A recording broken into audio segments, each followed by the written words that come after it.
Hello, Shrewnivers, and welcome back to the Shakespearean Shrew. I am your Shakespearean Shrew, Feiner, professor from the University of Oklahoma and lover of all things bard. This podcast is a decorum-be-damned entrance into understanding Shakespeare's stages, for there are many and all the players on it. Today, we are talking to costume and cosmetics designer Anwen Wenger. Hello.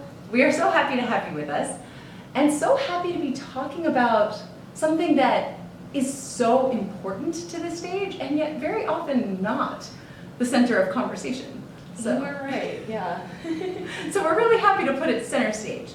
So costume design, cosmetics design, how did you get into that?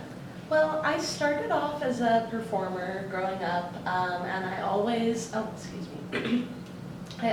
costumes more than anything else. It was always the most exciting and enthralling part of any show.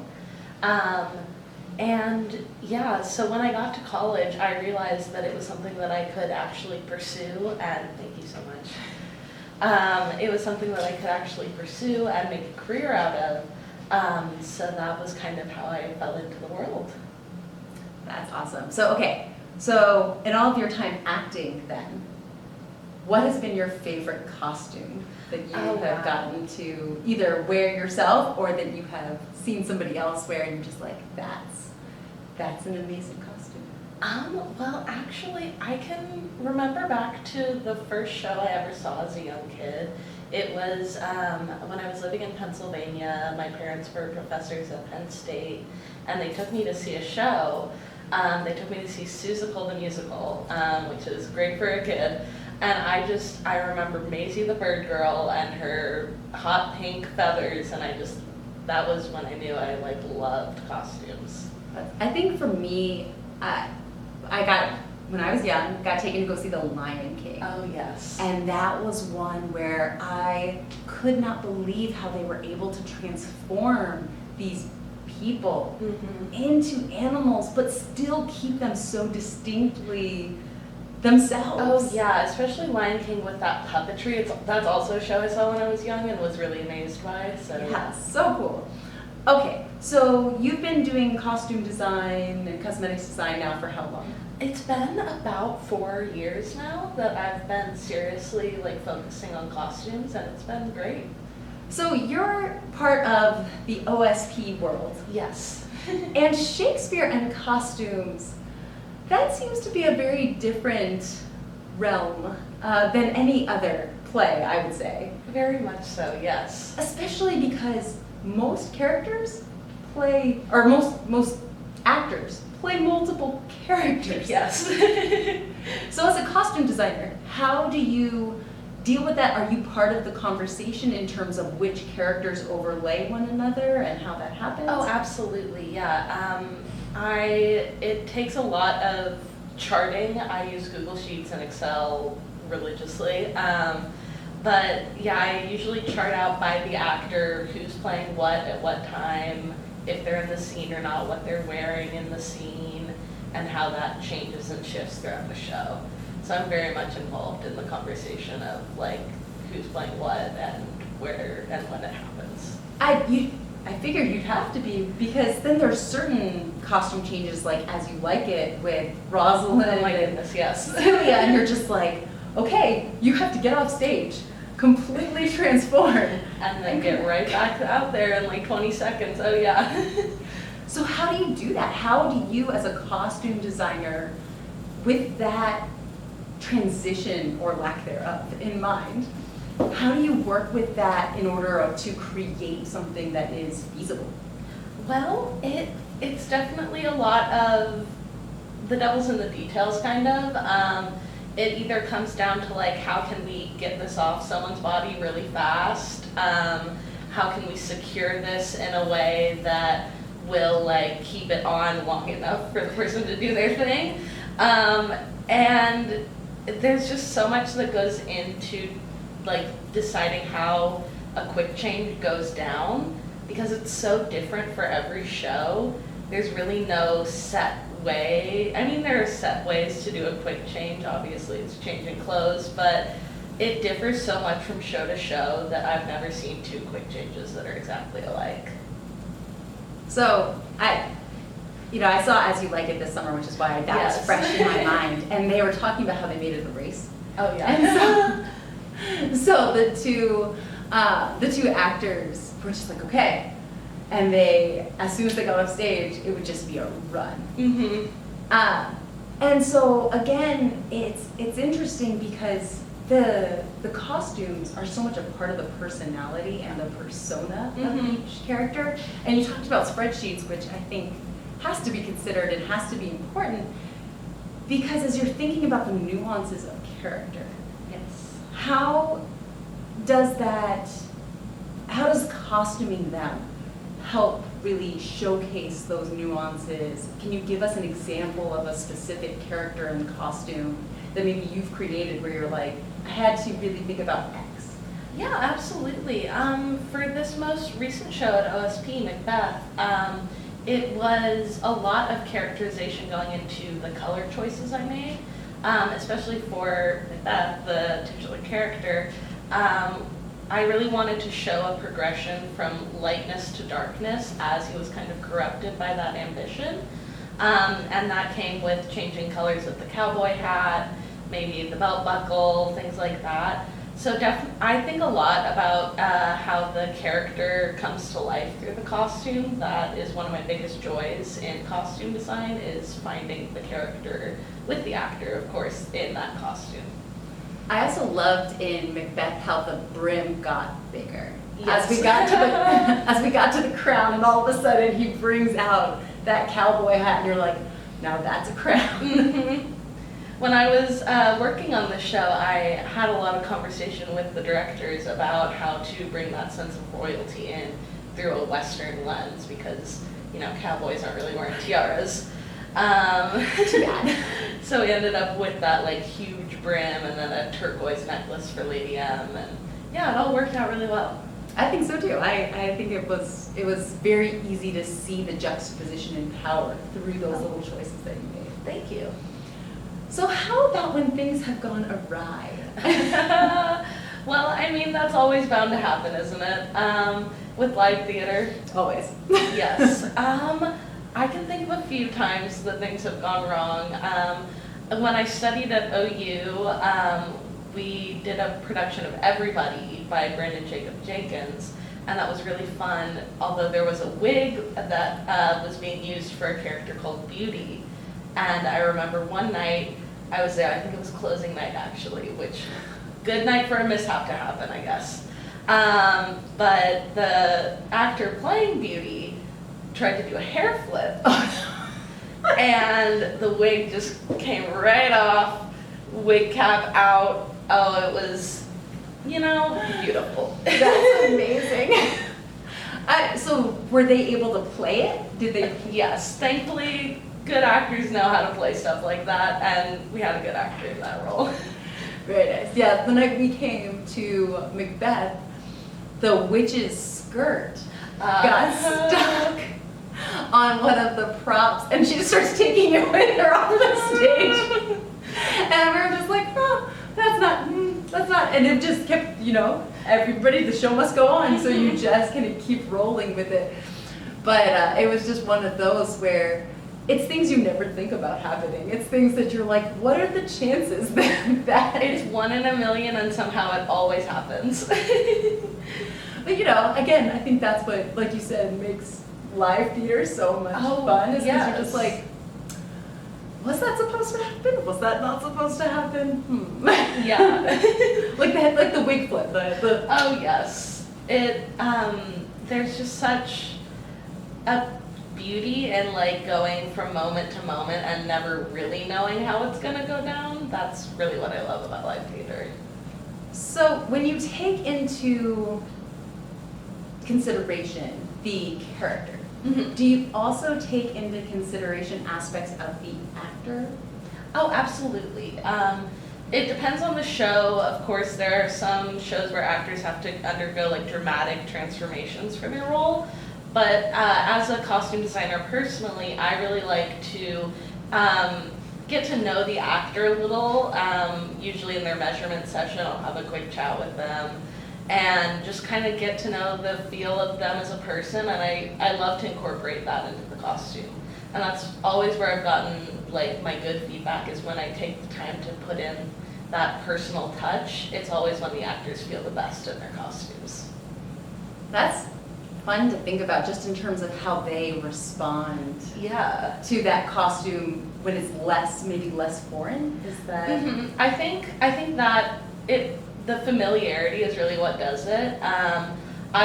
When I went into OU, I started, my first show was Natasha Pierre and the Great Comet of 1812, and that's very like high glamour, Regency, and I loved doing that. But when I got to do Everybody, which was the show, I think fall of 23, it was very much grounded in reality, and so getting to talk to the actors about what they find fun about their own personal style and getting to play with that in my own style, it was just a really fun back and forth kind of exchange. And that's kind of the collaborative nature that I love. Yeah, that's really interesting. So there's one thing about theater that always has to come into consideration, Yes. and that is budget. Oh boy, yes. Because as much as we would love to just go for it and have the chandeliers of Phantom of the Opera crashing to the stage, a lot of theaters don't have those kinds of budgets. No, they do not. And so a lot of times some of the things I think that get cut tend to be more towards The extravagant side. Yes. Yes. So how do you deal with the budget restrictions? Do you ever feel very constrained in terms of those, and what do you do with that? I mean, I could feel constrained with $10,000 of a budget, you know? I love extravagance, like I love the big glittery, shiny stuff. But of course, we work in Oklahoma, there are budget constraints. So I really found good, good luck, I guess, with costume and clothing pieces. It's secondhand stores, just trying to find anything secondhand that I can, because usually that will significantly help with the budget.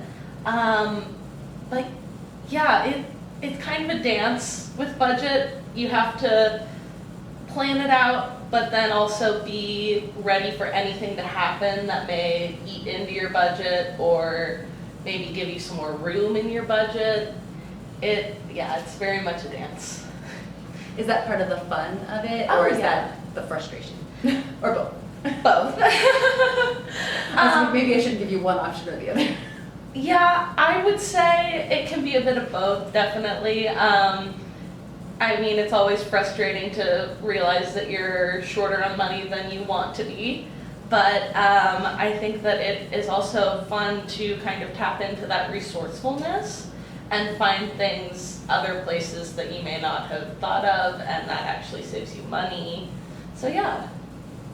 So what has been an extravagance that you have created in terms of costuming that you think was worth it? It did something that enhanced the value of the production. Oh, that's a good question. I would say when I was at OU, I got the wonderful opportunity to play around with their heat printing machine for the first time. I'm such a nerd about this heat printing machine. It is it's not vinyl transfer like you see with like Gildan t-shirts or anything. It actually like presses the ink into the fabric. Okay. So that, getting to experiment with that and kind of create more my own original printed designs on fabric was something that it really brought my designs up to another level, I think. So you really have started to make a lot of your own works. And I would say it started with Great Comet in 2022. I printed a dress. It was this paneled kind of black and white thing with some newsprint on the side. But when I worked on Everybody, I printed this t-shirt that had all these different designs for the 5 senses. So it had like an eyeball, some like music codes, some grapes, food, stuff like that. Were people able to recognize, did you think that the audience recognized those elements? I think it read, personally. I mean, the people I saw it with said it read, but again, who knows in the grand scheme of things. It is always one of those things because I tend to look to the costuming quite a bit. And then some of my students are like, they could have been wearing a paper bag and I wouldn't have noticed. And I was like, are you sure? I think you would have noticed if they were wearing a paper bag. But it's interesting because people don't tend to notice until they need to. Until it is glaring. Yes. Yeah, I've noticed that. And you don't necessarily want it to be glaring because then it takes away from what the whole show is trying to achieve. Yeah, that's another dance that I've had to do with costuming, is creating that balance between what will bring the show forward and what is just kind of showing off with costume. Yeah, it's like, for those of you who have ever seen Glee, it always reminds me of the hairography. Oh my goodness, yes. Where everyone's just like waving their hair around and nobody wants to pay attention to the actual music or the, and I feel like that, I've seen a few productions where I'm like, so am I supposed to be paying attention to the costumes or the actors? Yeah, it's why I really like to work closely with the director as well as the other designers like scenic and lighting and sound. I really love collaboration, and I've found that it's really obvious when something like costumes kind of carry more weight than the rest of the show. Not in the sense that the show's bad, but just in the sense that it's sticking out. So yeah, I really love to strike that balance.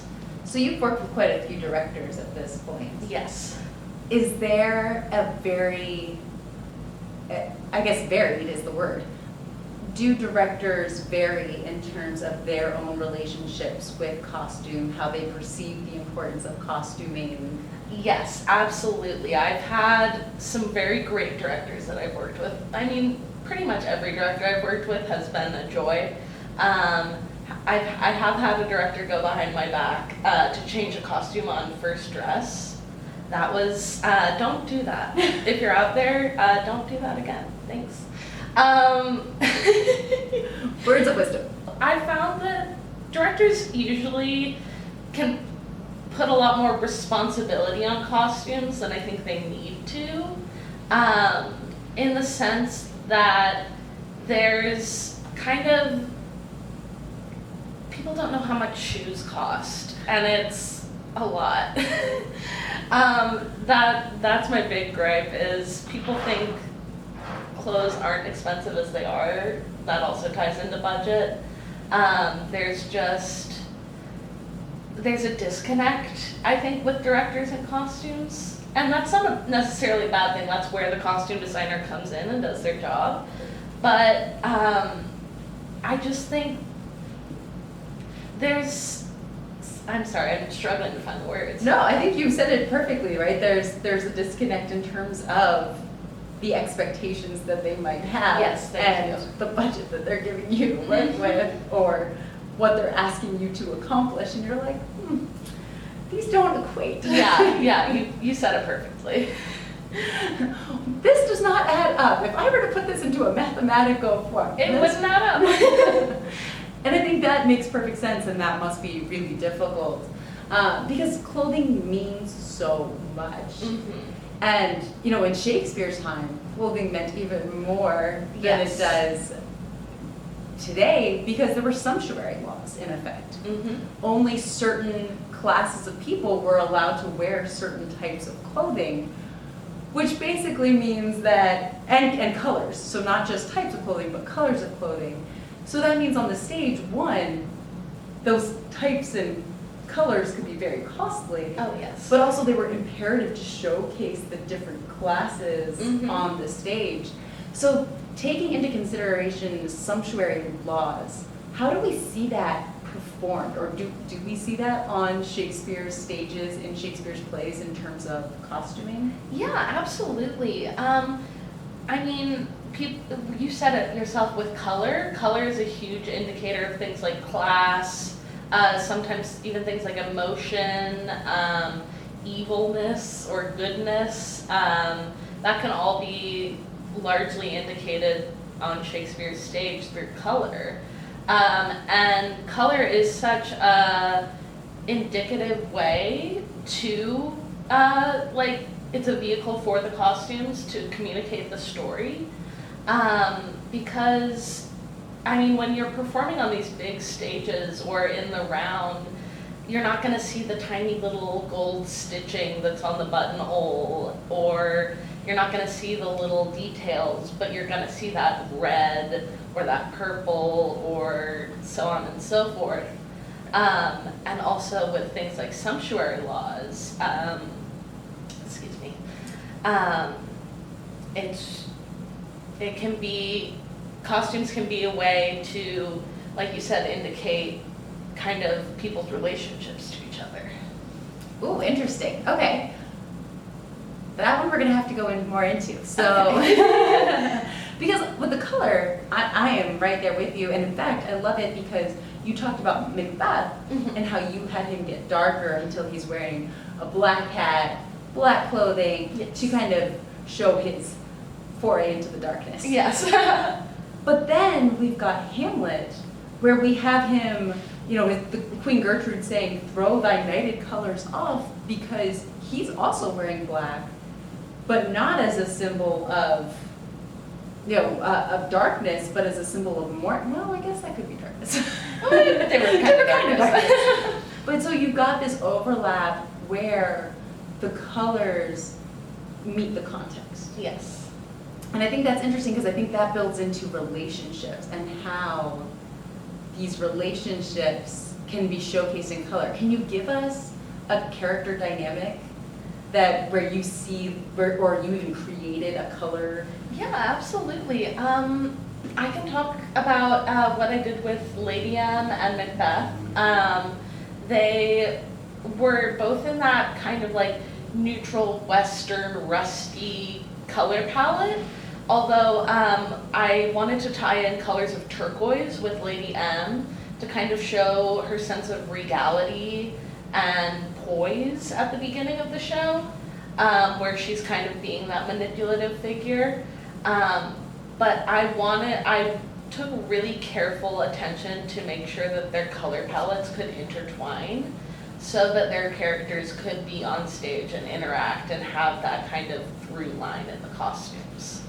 I love that because we've talked, I mean, when I talked with Justin, when I talked with Belle, when I talked with, you know, pretty much everybody, Yeah. you know, Dylan, it was always, we always ended up coming back to their relationship and how amazingly, a little scary their relationship is, but amazingly scary. Yes.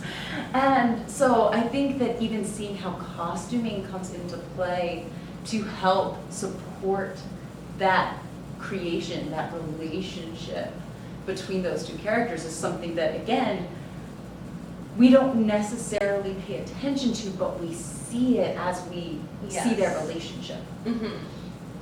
So I think that that's really interesting, and I think people, you know, to my Shrew universe, start paying attention, start looking at those costumes and maybe what they're conveying through those costumes. Because I think, again, we see it, we don't necessarily notice it.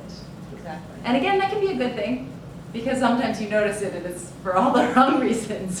Sometimes you want the costumes to hit a note that they can be forgotten almost, which doesn't sound good to me, a costume designer. But in the whole world of the show, sometimes you want the costumes to be able to just like become part of the world and not stick out like a sore thumb. I mean, that makes perfect sense to me. So we haven't really talked about, and I would love to talk about, the research that goes into your costume creations. You've given us the spreadsheets, you've kind of given us that storyline. What kind of research do you do once the director comes to you and says, "Hey, we're doing Macbeth and it's a Western. Here you go." Does that mean you hit the books? What does that mean for you? Usually it means I hit the Victoria and Albert Museum online archive. Or just really any museum archive out there, I found is very helpful. The Met Costume Institute has a wonderful archive of like garments dating back to like the 1400s. And they give you like very detailed notes on each garment. So that's helped me a lot when I do these period pieces like 1890s Western, to go back and look at like the details on the stitching, like the particular construction of the garment, just to kind of really familiarize myself with how that time period conducted themselves in a way of clothing. So you put in a lot of details, and again, like you said, those might get missed when somebody's just kind of looking at the stage from afar. Yeah. But what is the importance of those details regardless? Why spend the time? Why do the tiny detailed stitching that might be Yeah. I mean, when it is something that can blend in so easily, you sometimes ask yourself why, but it really is to create the world. It's to you can ask yourself why a lot because it can blend in so easily, but in the grand scheme of things, you really want costumes to feed into the world of the play and not just the world of the costumes.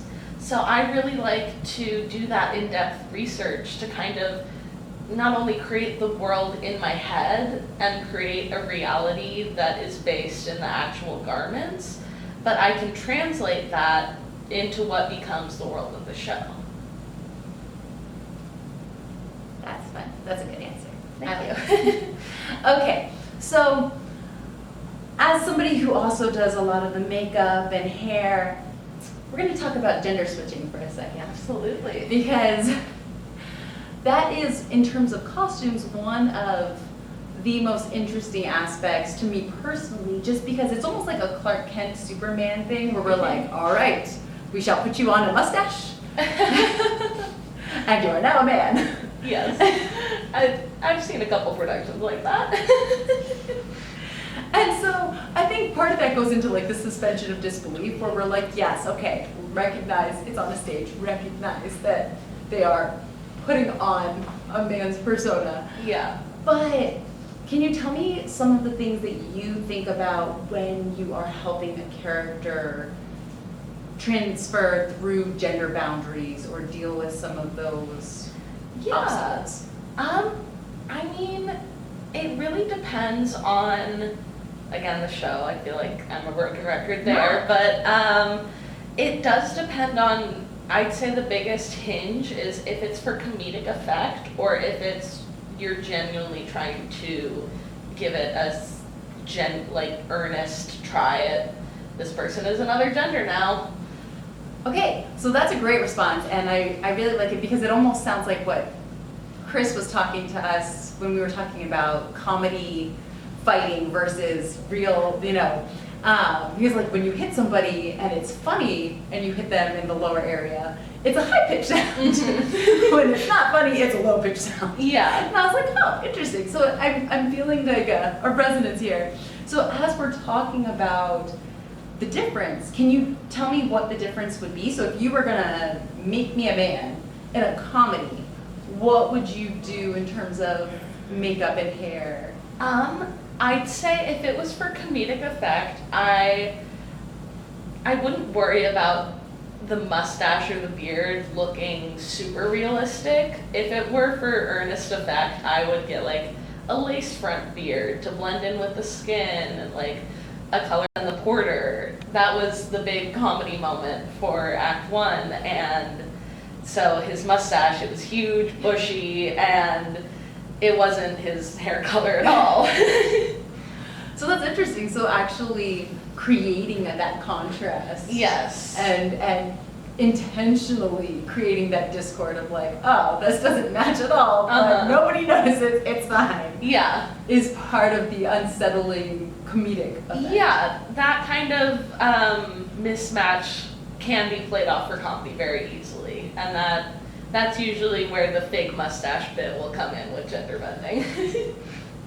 Now I just kind of want to put this into action and see how that would work. Okay, so this has been a really fun conversation. What would you say to people out there who have had some of the similar experiences you have had, like this world of costume design and cosmetic design? What advice would you give them as they would kind of go into this world? That's a great question. I guess I would say that there's less barriers than you think. When I was trying to find my footing in the theater world, I felt that there were so many barriers to getting to a place where I wanted to be creatively. I felt that I was kind of stuck in a box, and I wanted to move forward into a place where I felt more creative. And I guess my advice would be just be brave and take a step out there, because there's really a lot more in the world of theater than you could ever imagine. All right, you heard it here, everybody. Be brave, be bold. Be brave, be bold. Okay, so we're just going through. You can choose any of the three, but favorite character, favorite play, or favorite line. So you can pick 1, 2, or hit the trifecta. But of all of your work with Shakespeare, and Justin took us out of Shakespeare, so you can do the same. Okay. But what would you say across the board? Ooh, this is a plug for Hamlet at OK Shakespeare coming up soon. Ophelia, she has always been near and dear to my heart. I'm very excited. We're talking to Sarah, who's playing Oh, Ophelia yes. next week, so I'm very excited to talk with her about what it takes to be Ophelia, because It's a lot. it's a tough character. She has so much more depth than I think people realize. Yes, they always want to give her like the fragile, Little dainty, yeah, but she's so much more than that. right? I agree. Agreed.